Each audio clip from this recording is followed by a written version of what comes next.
All right, we back. Mercy Sports Talk. Appreciate everybody for checking in. Hit the subscribe button, bell icon button if you haven't. Share the video. And Eric Ebron debuted on the NFL Top 100 a year after he left the Detroit Lions. I think he at number 66. I think that's hardly any Lions have been named yet. Darius Slay came in at 89, 84, something like that. I haven't been watching it. The NFL Network is just so piss poor.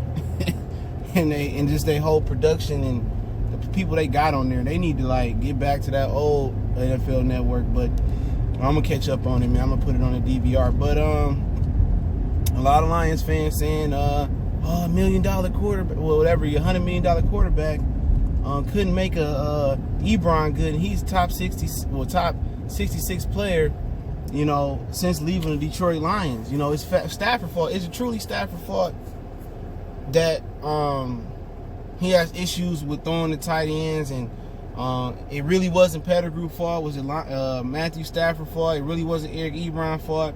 Was it Matthew Stafford fault? And people point out, well, Ebron had this many drops with the Indianapolis coach last year, and he had some drops, and that's always. I mean, you Lions knew he had the highest drop rate, or one of the highest. I think he had the highest drop rate coming out of college. You knew he had, Butterfinger hands, but yet again, Martin Mayhew and Tom Lewan and Jim Caldwell still drafted him over Odell Beckham. People who didn't know that, they still drafted him. And but we'll see this year. We'll see. But I'm gonna say it was Jim Bob Cooter's fault, and this is just a temporary tag because they didn't design an offense, or Joe Lombardi. I think Joe Lombardi was offensive coordinator when they drafted him. They didn't design they didn't have an Ebron friendly offense. The Lions used to, and I can't really speak on Bob Quinn right now until he kind of get a little bit deeper in his progression as general manager. But the Lions have a problem with drafting players that fit their scheme.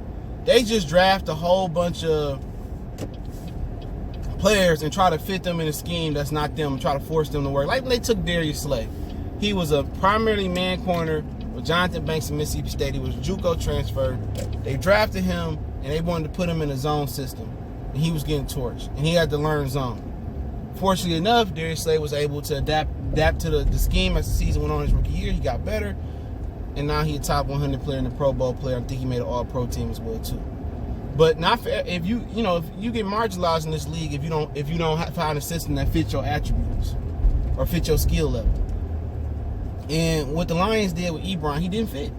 They wanted him to be a timing pattern tight end. On bootleg, rollouts to the flat. They wanted to run, the little out routes to the sideline, in routes, deep end routes. They just never featured.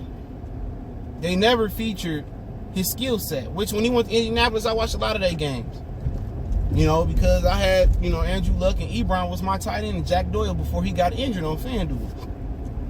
And they featured him on what he did well. Jack Doyle before he got injured. It may explain the drops for Eric Ebron. But Jack Doyle before he got injured, he was supposed to be, he was the underneath running back. You feel me? I mean tight end. He was the guy supposed to run all the underneath routes, and and Ebron was the guy that's supposed to, get vertical in the offense. And really, that's what probably some of the drops came from when he was trying to make him kind of do what Jack Doyle was doing, because they didn't have no replacement. And what they featured with Ebron was getting vertical. Deep routes, the wheel routes. And then they countered to, when they played Ebron deep, they countered was him running a comeback route down the sideline. That was their counter. Him running the deep post and down the field in the red zone. Him running the post, the post route, deep post route. Him running the corner routes. Everything was vertical when he had success. The ball in the air time. And with the Lions, whoever was coordinator, Lombardi, or was it Lombardi and Jim Bob Cooter, they was trying to make him a timing pattern tight end. They did the same shit with Luke Wilson last year. Luke Wilson in Seattle was known for getting vertical. Luke Wilson was known for getting vertical and getting down the field and catching deep passes. They tried to make him a shallow crossing route. They tried to make him a timing pattern tight end. It didn't fit. The Lions have an inability to adjust their offense before this year with a new to the players they got. Or they had an inability to find players that fit their scheme or fit what they want to do and did well and plug them into a system. They were taking square pieces and trying to put them in round peg holes. And it doesn't work that way. It don't work that way. Can't do it that way. And that's just what the organization has never really had a system before Bob Quinn came in here. So it wasn't Matthew Stafford fault because he didn't flourish. I can't tell you. Stafford's had trouble throwing the tight ends, but once again, he's had tight ends. Okay, he's had tight ends that don't fit what they want to do with a tight end. I said again, he's had tight ends that don't fit what they do. So this year, we'll see with Darrell Bevel. If he struggles with Hockenson, Jesse James, who had success in this league, if he struggles throwing the ball to them, and he struggles with throwing over the middle to them, then it was Matthew Stafford. If he had success this year, and they pick Hockenson, and he fit their scheme, or Jesse James, he fit their scheme, he had success with them, then it was. I still say it was the coordinator, and it was the system that didn't fit Eric Ebron. And that's plain and simple. That's just my opinion. But if he struggled this year in this system with the tight ends, it's him. But right now, I'm going to blame it on the offensive coordinator and the management and the scheme. Because Ebron, they did nothing that made Ebron feel comfortable in the offense. He gets vertical. They never featured him throwing the ball down the field. Never. They always wanted him to be a target, a route running target in the red zone, and that's not what he do. Ebron is a guy that track the ball in the air, catch the ball.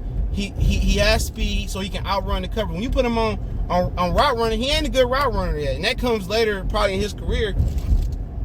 Indianapolis didn't ask him to go out there, run whips, run deep ends, run timing patterns. He ain't gonna succeed in that. It's kind of like a kid.